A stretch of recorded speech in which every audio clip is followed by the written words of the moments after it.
In Antarctica, scientists were drilling ice core samples when suddenly, the ice beneath them cracked, the fissure rapidly expanded, and the entire ice sheet suddenly collapsed. One of the scientists nearly fell into the abyss as the ice completely shattered, sending their drilling equipment plunging into the depths. In a desperate bid to save the precious ice core sample, Jack made a leap across the fissure. As the crack continued to widen, he had to time his jump perfectly to make it back. Just as he handed the sample to his colleague, the ice beneath his feet gave way. Fortunately, Jack reacted quickly, pulling out his ice axe and securing himself to the ice wall, narrowly escaping disaster. At that moment, the team realized that Antarctica had been split in two by the expanding crevasse, signaling an even greater catastrophe to come. The government immediately convened a global summit, where Jack presented his findings. Using data from the ice core samples and evidence of human overexploitation, he projected that Earth would enter a new ice age within the next 100 years. He calls for global energy conservation and emission reduction to protect the environment. However, the U.S. Vice President strongly opposed his claims,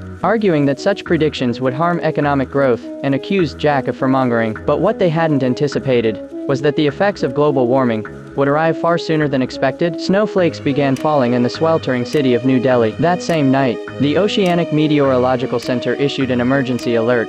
A temperature sensor buoy had detected a sudden 13-degree drop. By the following day, multiple buoys were triggering similar alarms. Meanwhile, in Tokyo, heavy rain suddenly started pouring down. Police officers urged citizens to hurry home when, out of nowhere, hailstones the size of baseballs smashed into a patrol car. Before they could comprehend what was happening, hail rained down mercilessly, striking those who failed to take cover in time. At the same time, New York issued a super typhoon warning. 4 massive tornadoes formed over the city, lifting cars into the air as if they were mere pebbles. Then, 2 of the tornadoes merged into a colossal superstorm. A live news reporter was broadcasting when a flying billboard struck him, instantly flattening him. The tornadoes left nothing but destruction in their wake. When the chief meteorologist pulled back the curtains to look outside, he froze in shock.